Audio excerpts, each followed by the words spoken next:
Hello, my name is Monique Nowlin, and I'm your host for this episode of Our Ventura TV. Today, our special guest is Regina Crawford, President of the Ventura County chapter of the National Association for the Advancement of Colored People, or NAACP. Welcome, Ms. Hatcher Crawford. Thank you for being here. We're glad to have you. Thank you. And please call me Regina. Thank you. Regina, can you tell us about the NAACP and its mission? The NAACP was founded in 1909 by a group of interracial people, W.D. Du Bois, Mary White Oliveton, which she's a white Jewish woman, and several other members. And it was due to lynching at that time in 1909 of slaves. The mission of the NAACP is to remove racial discrimination and eliminate any work problems in the work, schools, court systems, legislations that we enact. So the NAACP is involved in removing racial discrimination. And locally, community members must come to the NAACP for guidance. Can you articulate what some of the challenges historically underrepresented individuals face in Ventura? So I wouldn't say that people have to. A lot of people do come to the NAACP because we are the oldest, largest civil rights organization in the world. We do serve in London, England, Germany, and also in London, England, Germany, and I believe in Jamaica, in the Virgin Islands. So there are actually units and branches that are there in these places. So it's not necessarily anybody would have to come to the NAACP. It's largely people come to the NAACP because we are so old and we do a lot of legislations and defend a lot of court cases, as you know, of like Thurgood Marshall. And recently we just won the DACA case. So when they do come, part of the challenges that we face is relationships. It's important for the NAACP to develop relationships with leadership in the community, in our case in Ventura County, to be able to access certain, to be able to have conversations when we know that someone is being wrongly accused of something or probably wrongfully terminated from their position. So a lot of times that if given, when people file a complaint with the NAACP, we do look at the different laws that are involved in their cases. So it could be, a youth issue at the high school. It could be in a workplace. It can be in a company. It could be probably at a restaurant where a person may have felt that they were discriminated against based on their color, sex, race, or origin. So it really crosses many different areas in our community. Absolutely. Discrimination, I would say that it does have a face, meaning that it's how you're perceived as a person. It's easily to be discriminated just by a simple comment, as someone may say to a Black woman, I like how your people. That's very discriminatory in just even in that statement.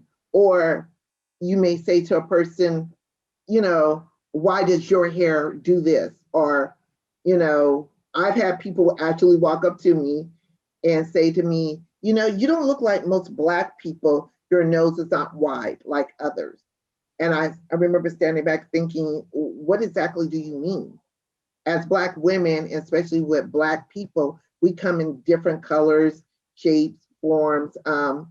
So it's insulting when someone says something like that to you. So those are some things that people feel discriminated against. It happens in housing, whereas we have known people to go look for a place and based on the race, the color of their skin or their race, they're denied access to housing. So discrimination comes in different colors. So do I believe it has a face to it? It absolutely does. So Regina, many people stood up and spoke up in solidarity against the killing of George Floyd, Breonna Taylor, and Ahmaud Arbery, among others. Can you provide a few specific examples of what our audience members can do in their everyday lives to help support Ventura County's ongoing efforts towards change and changing some of the things you were talking about moments ago? And when we talk about those three, sadly, there were others that also died during that time. This, of course, was polarized due to the fact it was caught on camera. I want people to think about daily some of the things that you may say to a person of color and how they're perceived. And just think about how they must feel. Slavery has been over 400 years, but we're still enslaved. And so if you really want to help make a change, support Black businesses, donate to students of colors, look at ways to change systematic racism, especially, I call them the 3 Ps, process, policies, and practices that are within your own organizations or businesses that may discriminate against a Black person. More importantly, look at a person, don't base off of their color, look at them at their character and their work ethics. We see so often where people are promoted, they shouldn't be promoted. And we know that there are Black people who are equally or just as qualified for a position. So you as a leader, look at your practices, your policies, and look at, are you fairly judging a person based on what their value that they bring to your organization? The next time that you want to rent a place, understand just like you, Black people as well, and people of color also want equal access to housing. So think about these things.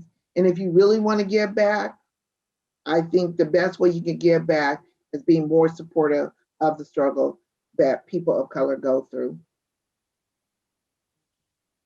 Can you give our audience a brief explanation of what diversity, equity, and inclusion means and why navigating life through this lens is important? Okay, so diversity, inclusion, and equity has become the new buzzword.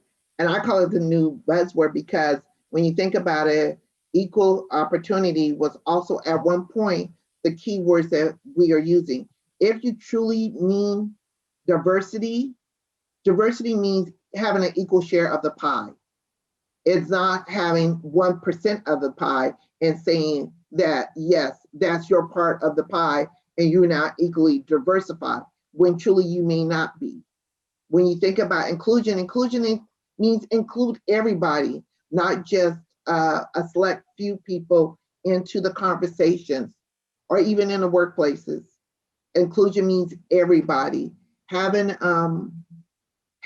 a sense of how a person may feel. So you got to really look within yourself when you talk about diversity and inclusion.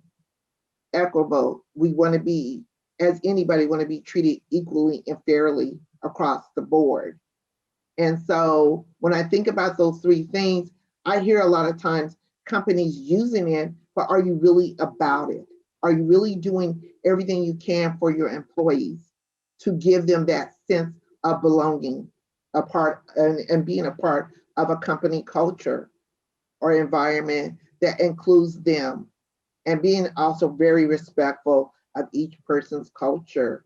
Not everybody that walks through the door has the same path or the same walk or the same journey that maybe you and I have gone through. It may be a little bit different. And so part of diversity, inclusion, and equity is being mindful of that and treating everyone the same. If the audience would like more information about the NAACP or how they can become involved with the organization, where can they go? So you can always go to our national website, and it's www.naacp.org. And a lot of times you can put find a unit, wherever city you live in, you will put find a unit. And in this case, you would type Ventura and our unit would come up. But if you want to go directly to our website, it's www.naacp.org. naacp-ventura.co.com. And so that is our website, and we encompass all of Ventura County, which includes, I believe, 9 cities from Simi Valley to Ojai. So if you really want to get involved, I encourage everybody to get involved and be an active member of the NAACP. You know, while we love that people join to be members, but we really will enjoy it if you want to become active members as well. Thank you. Regina, if there's one thing that you could impress upon the viewers, what would that one thing be? Press upon them. Yeah, so if there's one thing that you want the viewers to remember, if they remember I want you nothing to think about, you know what I thought about? I am a 3rd generational civil rights leader, my daughter being the 4th. That means that this has been something that's been going on for years. This has been passed down from my grandfather, John R. Hatcher II, and then my father, John R. Hatcher III, and then my mom, Joanne Hatcher. And now to have to keep passing this service, I call it being of service, and passing down the fight for equality down to my daughter, who may have to because things have not changed over 400 years, over 100 years. The NAACP will be 112 years, and we're now still fighting the same battle. So if I want you to take away from that anything, get involved. Think about, there was a little girl that during the George Floyd riot, and I thought about it. She was 5 years old, and she waved her little fist, and she said, "I want to be treated." She was 5 years old. My first protest was when I was 5 years old. And I still think about the images of seeing pictures of like Emmett Till and other people that died just so that I could have a voice in this community. So if you want to take away from anything, the next time you look in the eyes of a child, remember that discrimination is still alive, and that everything that you do may impact their lives. Very powerful words, Regina. Well, that's all the time we have left for today's show. Regina, I just want to thank you again for the time that you've given us today. My name is Monique Nowlin, and until next time, thank you for watching OurVentura.